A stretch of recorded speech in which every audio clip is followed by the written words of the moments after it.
Hello students, in this video we'll begin our discussion of continuous functions. We say that f y equals f of x is continuous at c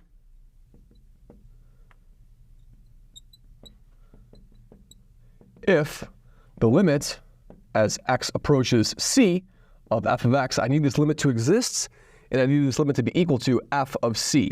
So three things have to be the case over here. The limit has to exist, the function has to have, f of c has to exist itself, and the limit has to agree with f of c. So that basically builds three things into one sort of concise statement over here. The limit has to exist, f of c has to exist, and the limit has to be equal to f of c. Those three things comprise the definition of continuity.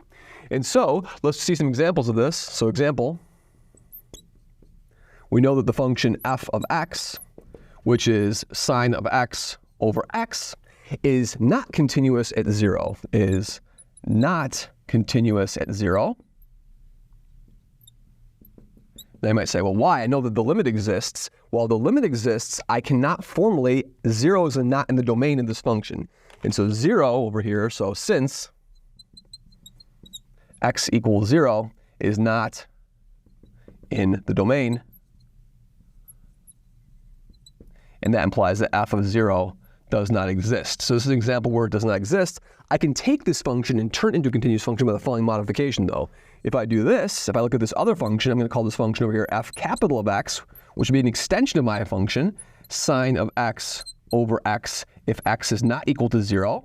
Good. And then 1 if x is equal to 0. Now from a previous video, we showed that the limit as x approaches 0 of this function f of x, well, as you're doing a limit, you don't actually have to plug in the value 0. So when you do a limit, you don't actually need to assume that x is equal to 0. In fact, you can't have x equal 0.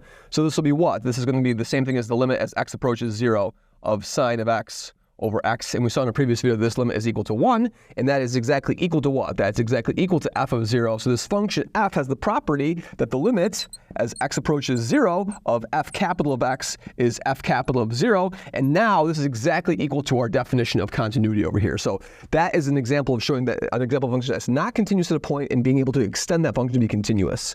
So in other words, what's happening over here, we can do another example. Let's show that polynomials are continuous.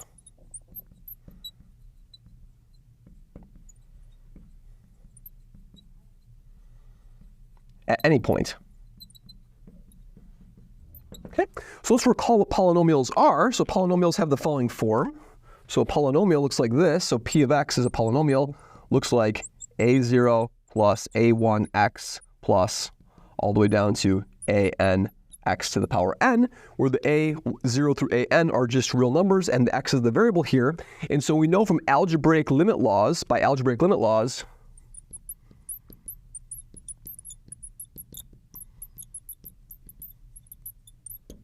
the limit as x approaches c of p of c is going to be, I'm going to break up the limit over the sum. This is going to be the limit as x approaches c of a0 plus the limit as x approaches c of a1x plus all the way down to the limit as x approaches c of an x to the n.